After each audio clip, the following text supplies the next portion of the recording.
You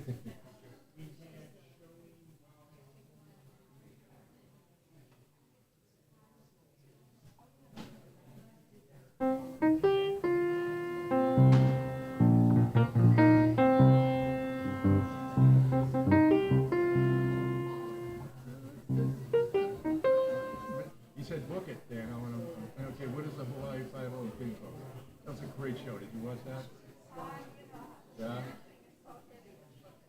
It was great though. It's Hawaii. We're talking about Hawaii Five-O. Remember that show? Did you watch it? I saw it. It's time to play.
I don't know why all of you aren't wearing your crowns for Flower Communion, but I am. Because today is, of course, Flower Communion Sunday. A day when we honor and celebrate the uniqueness of every flower in this bouquet that is All Souls. And so welcome to All Souls, where all souls are welcome. You are so joyfully called to worship. I invite you to join your voices as you join your flowers this morning in our opening hymn, which is, Do You Hear? I invite you to rise in body and or in spirit.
Sounds of the peace being passed, say yes.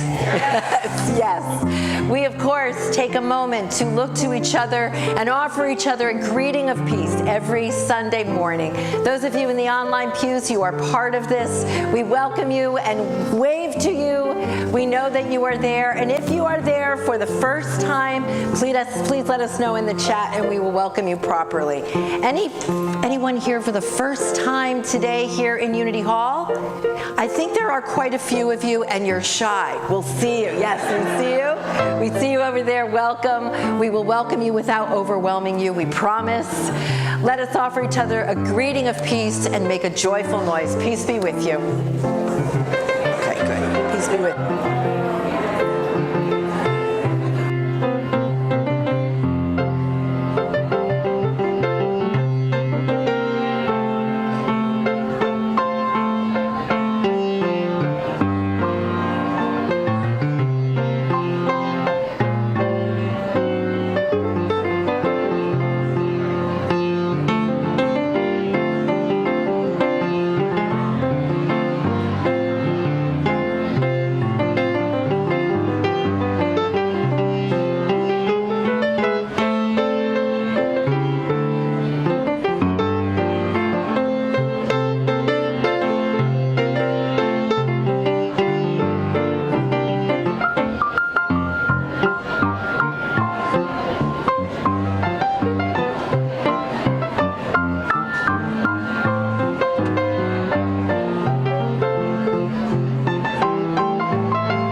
I love the way the cornucopia just keeps growing. It's beautiful. We acknowledge the Nahantic, Mohegan, Mashantucket, Pequot, and Eastern Pequot people as the traditional caretakers of the land on which we worship. We honor and pay respect to these tribes, their ancestors, and their lineage, who today uphold traditional practices, art, and education. Each Sunday, we light the chalice, the symbol of Unitarian Universalism. And this morning, complete with his Taekwondo medal from over the weekend, I invite Rashid up to light the chalice.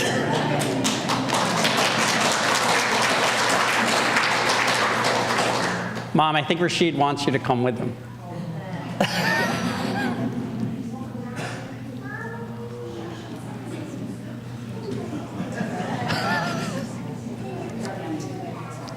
That's good. That's good. All assistant chalice lighters are welcome. So as Rashid lights the chalice, we say these words together. This is what community looks like. This vibrant jostle, stem by stem, declaring the marvelous joining. This is the face of communion. This is what communion looks like.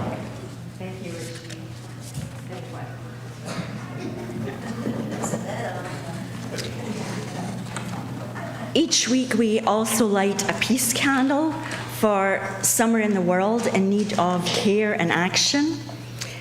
This week of Juneteenth offers the opportunity to celebrate the progress made towards racial equity and an example of the work that continues to need to be done.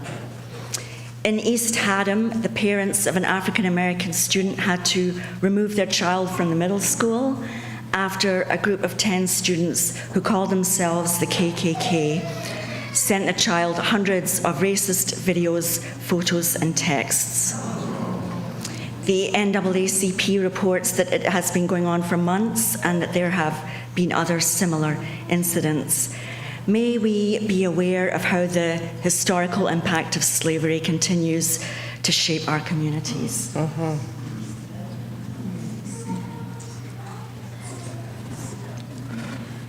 Amen. We'd like to invite the choir to come forward, please.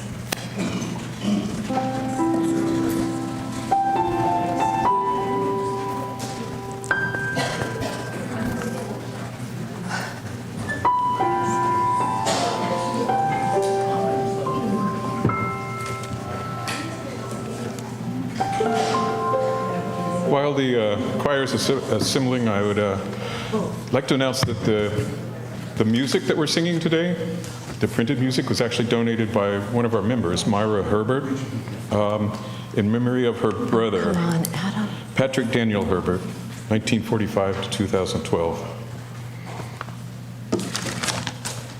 Adam, next slide, please.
The flower communion, oops.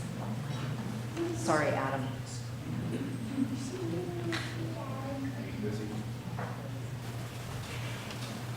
Flower communion is a ritual that is celebrated by Unitarian Universalist congregations actually throughout the world, largely because it is a ritual that was introduced in the United States, but it came from what is now the Czech Republic. Norbert Čapek was martyred by the Nazi regime in 1942. But it was here in the United States, in the earlier part, about 20 years earlier, he was in the United States studying at Union Seminary, getting his PhD, where he met his wife, Maya. Maya was the person who convinced him later in their lives to move toward Unitarianism, where the two of them and then their children worshipped in Orange, New Jersey. The congregation is still going strong today as a lay-led small congregation, but doing really interesting things. But in 1920, Maya and Norbert returned to the Czech Republic, and they founded the first Unitarian church in Europe. Very soon, that congregation grew to over 3,000 members. And it was there that Čapek created the flower communion. He did so that everyone would keep in mind that they came to the service and brought their unique flower to the vase, to the basket in our case, of their own free will. He saw, as you might imagine, the rise of authoritarianism in his midst. And then the meaning of the ritual itself, of course, is to show one's free will to join with others, to show our power to create beauty and justice when we do so together. I mean, look at the vision that we have here as an example this morning. And also that we take from this bouquet something equally unique as what we brought to the bouquet in the first place. I said to a group of my colleagues who I hosted here at All Souls this past week that every year this story lands powerfully. And surely, with the rise of authoritarianism in our country and in the world, we hold close Čapek's example, the model that he offered to his community, the congregation that he served. And it was for this attitude of inclusivity that the Third Reich thought he was too dangerous, not only to continue his ministry, but to continue living his life, period. And as I said, he was martyred in 1942. Maya was in the United States at the time doing a tour of Unitarian churches. Of course, this was before the merger of the Unitarians and the Universalists. And it was her, as I said, who introduced the flower communion to this country. Maya was ordained in 1926, so she was also a minister. We forget her part of the story, which shouldn't surprise any of us. But I want to hold up her role in our continuing to do this ritual this year. She was not able to return to Czechoslovakia at the time because of the war, so she did not know of her husband's fate until after the war ended. So we hold all of this in our hearts, as well as the joyful meaning of this ritual. And I want to share with you the last prayer that we have on record of Čapek's before he died. He said, "It is worthwhile to live and fight courageously for sacred ideals. Oh, blow ye evil winds into my body's fire, my soul you'll never unravel. Even though disappointed 1,000 times or fallen in the fight, and everything would worthless seem, I have lived amidst eternity. Be grateful, my soul. My life was worth living." He who was pressed from all sides but remained victorious in spirit is welcomed into the choir of heroes. He who overcame the fetters, giving wing to the mind, is entering into the golden age of the victorious. Let the congregation say amen. Amen. Amen. Let us hold that spirit and that of Maya's as we consecrate the flowers this year, again with Chapek's prayer. Let us enter into a spirit of prayer. Infinite Spirit of life, we ask your blessing on these messengers of fellowship and love. May they remind us amid diversities of knowledge and of gifts to be one in desire and affection and devotion. May they also remind us of the value of comradeship, of doing and sharing alike. May we cherish friendship as a precious gift. May we not let awareness of another's talents discourage us. May we cherish the talents of others instead. May we realize that whatever we can do, great or small, the efforts of all of us are needed to do your work in this world. And may the congregation say amen. Amen. Amen. And so we will do this as we have done year after year after year. You are invited. I'm going to ask that the greeters indicate which sections come forward next. So we'll start, of course, on my left, sanctuary right, my left, and you can just come as we do when we light candles in the perimeter of the sanctuary. And then, those of you in the online pews, I'm going to invite you to put a flower into the chat as you are so moved. We feel your presence here, and we feel your presence within this ritual. And so, our 2024 Flower Communion begins yet again.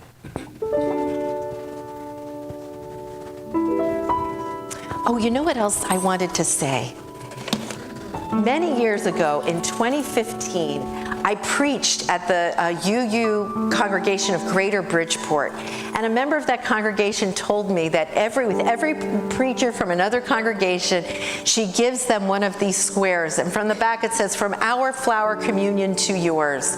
So every year I put this out as a reminder of our connection to the Association of Congregations.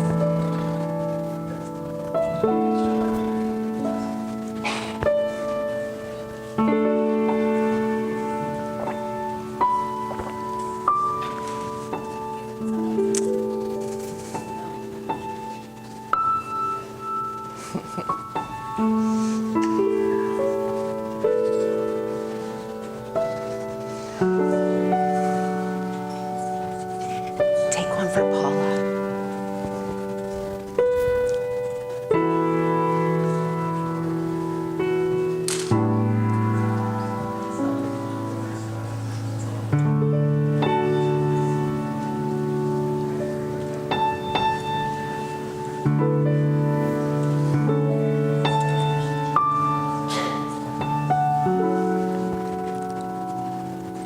Help Betsy.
These are the words of Norbert Chopek, his Flower Communion prayer. In the name of Providence, which implants in the seed the future of the flower, and in our hearts the longing for people to live in harmony, in the name of sages and great religious leaders who sacrificed their lives to hasten the coming of the age of mutual respect, let us renew our resolution sincerely to be real siblings to each other, regardless of any kind of bar which estranges us from each other. In this holy resolve, may we be strengthened, knowing that we are one family, that one spirit, the spirit of love, unites us, and may we endeavor for a more joyful life. Amen.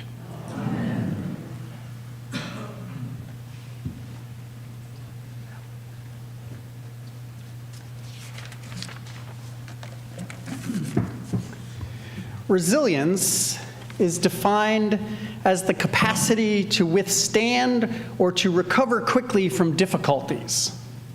The All Souls Resilience Fund was formed for just that purpose, to provide a financial safety net for unforeseen and significant expenses that cannot be accommodated within the limits of our approved operating budget. By establishing this fund, we are planning for the unexpected, ensuring that All Souls has the means to respond to challenges without compromising our normal operations or the comfort and safety of our congregation. Your donations will provide the umbrella for the rainy day that comes along, and it enables us to know that everything will be all right. Please say with me the offering words as we prepare. We give to the work of All Souls. Our work weaves the fabric of love called community. To this end, we dedicate ourselves and this our offering. The dedicated offering will be gratefully received.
That was beautiful, Bill.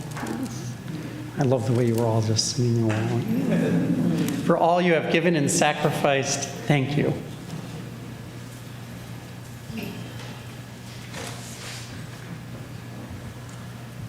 And now, if you can rise in body or in spirit and join us for our closing hymn, Make Channels for the Streams of Love. We're going to sing verses 1 through 3. Oh, yeah.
Our worship has ended, but our service is not yet done. May our spirits be renewed and our purpose resolved as we meet the challenges of the week. Our callous flame is extinguished until once again ignited By the strength of our communion.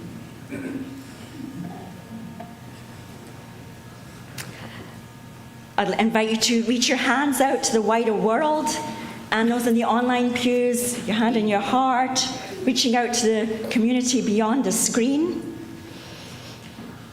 As you have given and received unique beauty in this gathering, go forth with that spirit of beauty. Carry the joy and the love of this communion with you. May your life bloom. May you flourish and flower and bring that delight to one another and the world. Amen. I invite you to be seated. Most important episode all year. Most anticipated episode all year. We wait all year for this. Yes. All year. Here we go. Those of you who are new, just follow along.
Why we only do that once a year.